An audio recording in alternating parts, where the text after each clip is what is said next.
Welcome, demigods. Today we are doing a very special episode of Ranking Rick Riordan, a Percy Jackson podcast. I'm Dan. I'm Olga. And I'm Clara. And today we are talking about our top 10 moments from Percy Jackson and Heroes of Olympus. So the first 10 books, our top 10 moments of everything that happened. Basically, we started at over 50 nominees. We're going to go through some honorable mentions, and then we came up with our top 10 nominees. And then we're going to argue about what the order should be. So this is both a YouTube video on youtube.com/DoingOK and an audio podcast on podcast services. Let us begin. What is your honorable mention? All right. So my honorable mention is the sacrifice of Bob and Jameson in the fight against Tartarus at the end of House of Hades. Mm-hmm. And why did you like it? I mean, it was so meaningful. It was like such a journey for both Annabeth and Percy, and Bob especially was like such an interesting character that it was like introduced in this short story. And like by the end of this book, you know, he's gone through the whole journey of being a Titan, finding out his identity was like stolen by Percy, and nonetheless like dying for him and their cause. And Jameson was like a completely new add-on in this book, but he was so interesting in his like fear and reluctance to be involved and coming in at the last moment and doing that for them. And again, the moral complexity of what that meant for Annabeth and Percy was just like, and letting them do that for them. It was just heartbreaking and beautiful. And to be clear, we all like all of our honorable mentions. Yeah. Getting it down to 10, and especially 10 that we agree on, was very difficult. Yeah. So like there are going to be things that are missing that shouldn't be missing. But the list of 50 that we were working off of, first of all, it was not 50 because we couldn't get it down to 50 moments. And trying to narrow it to even that was excruciating. Yeah, exactly. Thank you, Clara. Perfect. All right, Clara, what was your excruciating honorable mention? Mine was Annabeth versus the Sphinx in Battle of the Labyrinth, which is just, for me, it's iconic Annabeth, and it's classic Riordan, taking a mythological situation and really transporting it into the real world. I love the message, this anti-standardized testing message, and what it says about Annabeth and how she thinks of intelligence. This was why I remembered loving the Percy Jackson books, was like this moment in particular, but just, you know, this kind of humor and character. And this is my moment. Yes. This scene. And then my moment is only not on this because it's more than a moment, we decided, which is the Battle of Manhattan. How are you doing this? This is my honor. Yeah, so here's the thing. I just want to point out, like, we don't have the Battle of Manhattan on here because we decided it's a whole book, I guess, sort of. There are individual scenes in there that are by definition moments, and we couldn't narrow it down to just one because it's about how they all fit together. But just be aware that we really like the Battle of Manhattan, and so somehow it didn't. None of the pieces got on there, but the whole is what made it great.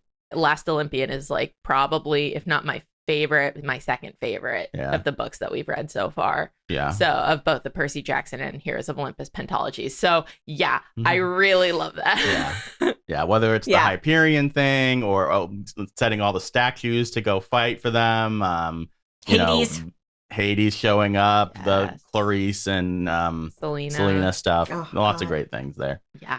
I love the bridge fight too. Yeah. All right, let's get into our actual top 10 nominees. Should I list them all out and then we'll go through them? Yes, so in no particular order at all. Well, I guess chronological order, maybe, sort of. Oh. In unorder.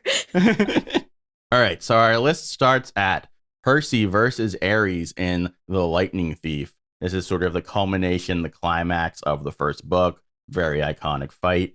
Then we go into the Damn Snack Bar from The Titan's Curse. We'll get back to that. And then Mount St. Helens from the Battle of the Labyrinth. And within this, we are including Annabeth kissing Percy for the first time and Percy blowing up the mountain and all that telekinesis stuff. And then Percy and Annabeth's scandalous late night rendezvous and Mark of Athena. On the Argo, too. Yes. Yes. And then Annabeth's Arachne adventure under Rome. And again, Mark of Athena, great book. And then we have Percy and Annabeth battle the Arai in the House of Hades in Tartarus. And then Leo swears on the river Styx to return to Calypso. Very sweet, very powerful moment. Again, House of Hades. And then we go over to the blood of Olympus, where Piper and Annabeth unleash the chained god and work together, learning the importance of emotion and logic and working together. And then we have Nico totally annihilating Bryce Lawrence, which, if you don't remember that moment, you crazy. You weren't paying attention. You slept through reading. And then we end out with Reyna versus Orion. Again, Blood of Olympus. So, is there one that sticks out to you guys that you really want to talk about in more detail? That I want to just talk about Percy and Annabeth battling the RI real quick, because for me, that is the turning point in the series. It happens like so late, but I mean, in the 10-book series, where it really makes you question everything that happened prior to that. It's such a tonal shift. It casts everything in a different light. I think that is such a tipping point. Such a scary moment, such a great character moment for both of them, and great continuity usage of all the past stuff there. Yeah. I just think that it's kind of interesting how most of our list involves not just Percy, but both Percy and Annabeth. Yeah. But this is like such a departure from the other moments of them that we have on the list, because it's not about them like as a couple. Exactly. Or them uniting for a goal. It's them being like torn apart emotionally and like physically. Yeah. So I think it'll be high for that alone. I mean. Well, and you mentioned that a lot of our stuff is Percy and Annabeth. And I want to point out, because I know a lot of people will be saying, where's the underwater kiss? And these two people decided the Mount St. Helens kiss meant more to them. Yeah. So. Yeah. Sorry. Because it was like, I don't know. Drama. Again. Yeah. Yeah. It's traumatic. Yeah. I mean, the fact is that when you juxtapose everything that's going on and the fact that like Calypso follows that too, that like makes it even more like, oof, like how difficult is that? Whereas again, as a whole, Last Olympian just works so well that when they, kiss at the end, it's just like, here's the cherry on the, on the sweet sundae. Yeah. And then it's like, I would love to eat this sundae over and over again, but it doesn't necessarily come to my mind as like an instant moment of like, look how amazing this series is. Yeah, agreed. Do we want to start talking about what's number 10 for us? Yeah. Yeah. So anything jump out at you guys? Percy versus Ares. Yeah, I think so too, because that was the one that we were considering bumping off the list. Yeah. It's like definitely, that book coming to a head and the promise of really great things to come in the series. Yeah. Like, oh my God, it's Percy, the protagonist, demigod versus a god. Yeah. But at the same time, it's just like, it can't beat out all of the emotional and story work that happens after that. I think it's just incredibly an iconic moment and very well written action. And it's also one of the best moments as far as I feel like keeping power levels where they should be. Yeah. Where it's like, it's not like he beats Ares. Yeah. He just gets one little nick on him. Yeah. And I think that's great. Yeah, I think it should be on this list because it's some of Rick's, honestly, some of his most impressive writing, making this combat so incredibly vivid. But that being said, it doesn't have the emotional impact of a lot of the other scenes we have here. I agree. All right. All right, number 9. What are we thinking here? Is this just going to go in order, you guys? No, it's not. No, I know. Honestly, I am gonna say Piper and Annabeth Unleash the Chained God. I was thinking that And I feel like Clara will not agree. Let me look at this. I mean, the thing is, these are all so good that this is going to be really hard to make something feel like it's so low, but it's actually so high up. I am okay with that. So, I love that scene, but yeah. I mean, I think one of the main reasons we have that scene is because we all love Piper, and we wanted a moment to represent Piper, and I think that is in a lot of the ways the culmination of her and her finding her full strength, gaining Annabeth's full respect. I think it's a really great moment between the two of them, and they're a great pair. But I also like that's one of those moments that I feel like is kind of a side moment. You know, it's not necessarily one that everyone would jump out at when they think of the top 10 moments. Yeah. So, like for me personally, I think that Piper waking Festus could also, or her fight with Keone kind of could more or less sub in for this, except for the fact that you have that important relationship between Piper and Annabeth and their like mutual respect. And also, again, Piper coming into herself as like a full-on strategist and like knowing that she's got this. Yeah. So that's why that edges that fight out for me. Yeah. But cream of the crop. Yeah. Like this is the well, that's the thing is I feel bad that we didn't really get major Hazel or Frank moments into this top 10. Yeah. And we talked about Hazel's backstory. We talked about Frank becoming Praetor. It's just there's so many awesome moments. And it is so difficult to compete with Percy and Annabeth when they have twice as many books. Yeah. I mean, more than twice as many. Yeah. So. Yeah. We've just been with them longer, but yeah. All right. So what are we thinking next? I don't know if you're going to agree with this, Dan, but I think Percy and Annabeth's scandalous late night rendezvous makes sense as number 8. Clara's going to agree with you, isn't she? Yeah, this I think it's better than Mount St. Helens. I think so too. I would say Mount St. Helens next. Okay. Not the damn snack bar? No. That is again like just such iconic good It is an humor. iconic. Yeah. All right. So I'm fine do you want to that. do them back to back then? Yes.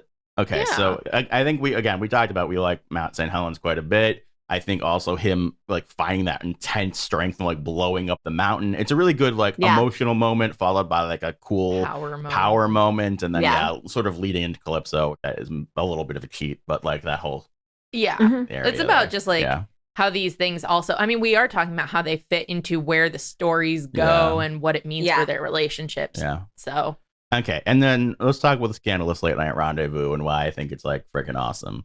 It's to me, it is such a great moment of them just being in a relationship. And so often it's them like, you know, trudging through Tartarus or whatever, or metaphorical Tartarus when they're not there. Like, you know, them just actually being able to have a moment of being a couple and us living in that moment and them still not being like perfect. Like, I love the fact that like Percy is thinking about their future and she's sort of taken aback by it at first. Yeah.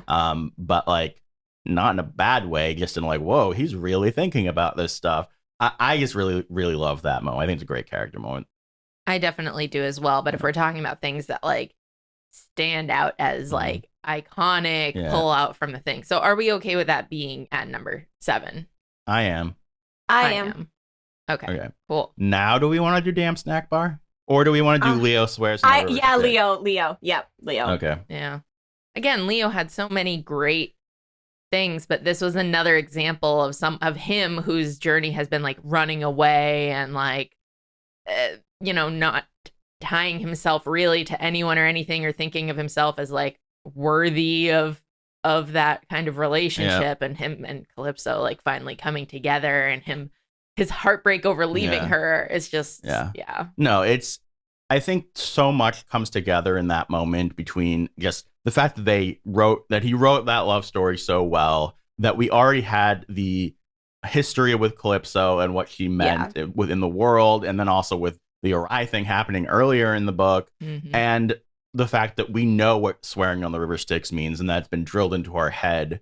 And so that felt so powerful. And I think also after Mark of Athena, in which Leo is really sort of being a pain in the butt and being immature and not knowing how to, interact with Hazel, I think this is a real big moment for him that really stands out to me.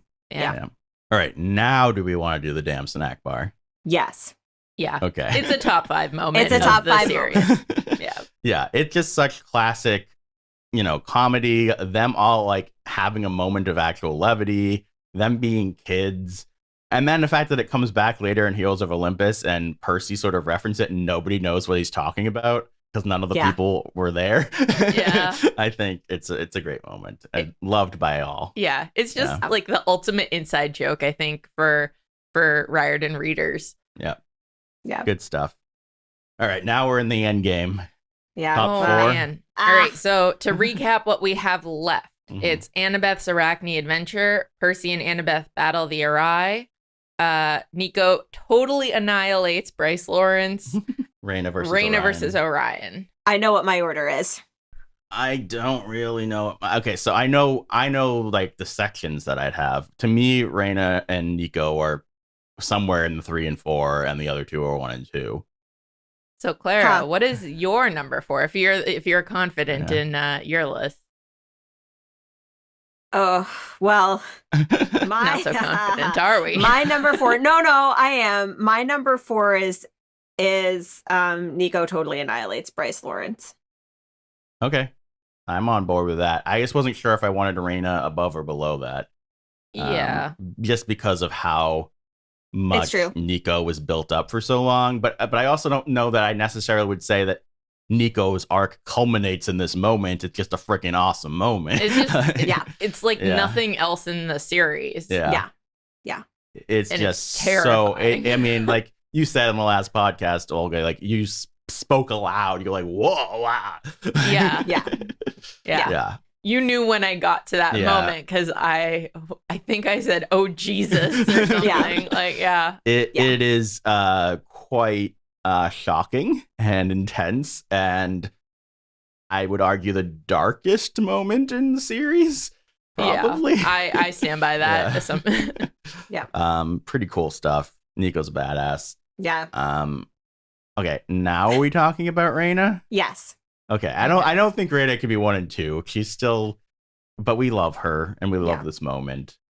It's so, again, it's just like so cool and different, and like we as podcasters, I don't know why. I was like, where's this going? If only there was a word.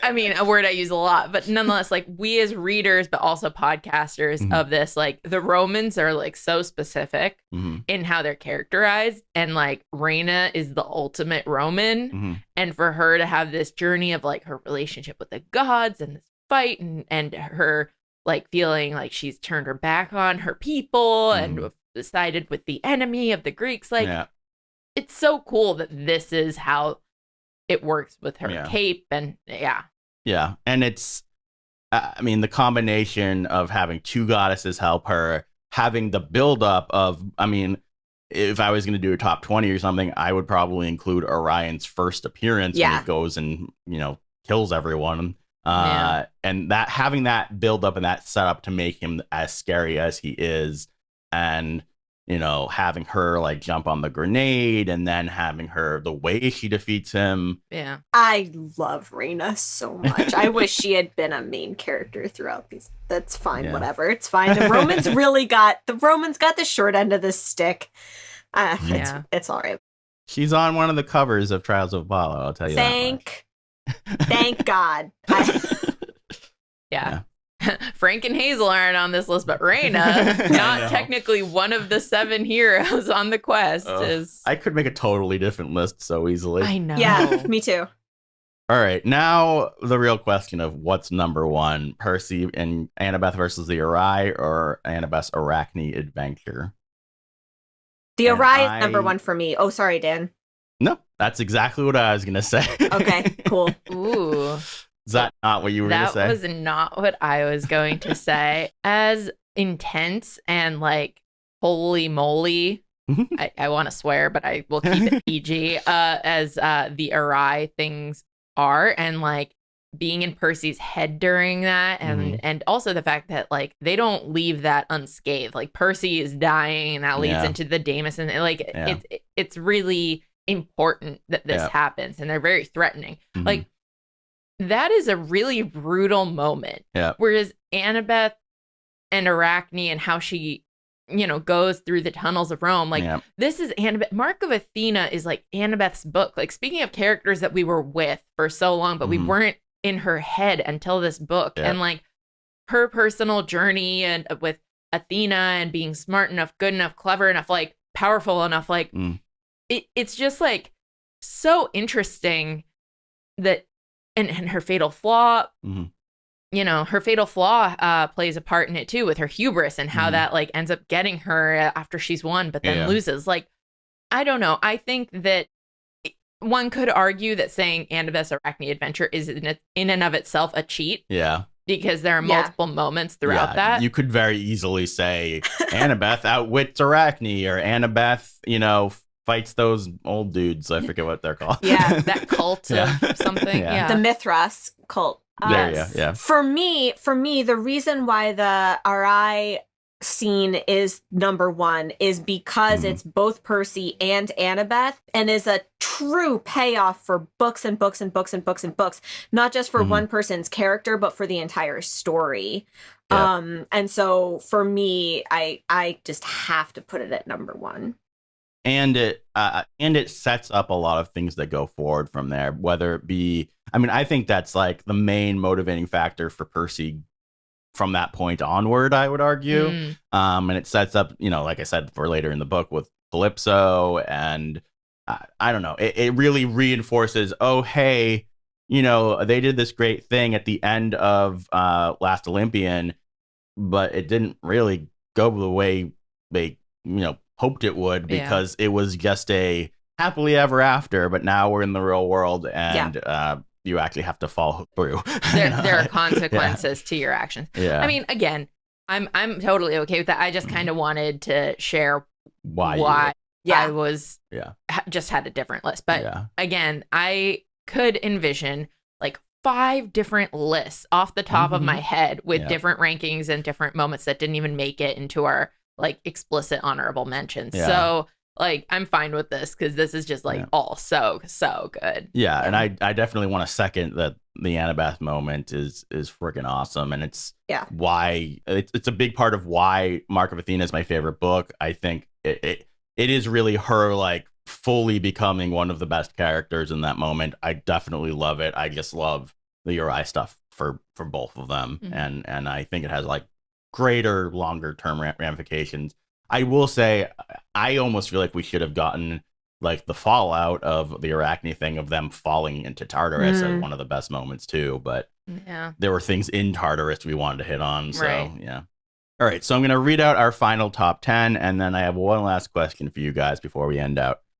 All right, number 10, Percy versus Ares. Number 9, Piper and Annabeth unleash the chained god. Number 8, Mount St. Helens. Number 7, Percy and Annabeth's scandalous late-night rendezvous. Number 6, Leo swears on the river Styx to return to Calypso. Number 5, the damn snack bar. Number 4, Nico totally annihilates Bryce Lawrence. Number 3, Reyna versus Orion. Number 2, Annabeth's Arachne adventure. And number 1, Percy and Annabeth battle the Uri. All right, so my last question for you guys is, which things do we not have on this list that you assume people will be like, why isn't this on the list? We already hit on the underwater kiss. I do think falling into Tartarus might be one of them.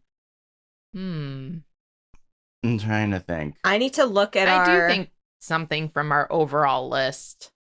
I'm thinking maybe Luke sacrificing himself. Oh, yeah. Oh, yeah. That should be here. Maybe. Yeah. It's too late, Clara. The video's almost over. Damn it. I would say that Rachel probably becoming the... We could trade out Luke for Ares. No. Yeah. You want to do that? No.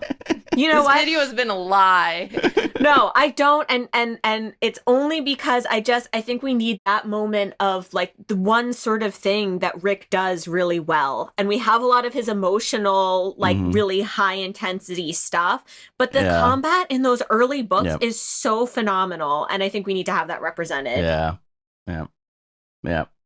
I mean, I think some people might straight up say the Battle of the Labyrinth, I think, is another good one.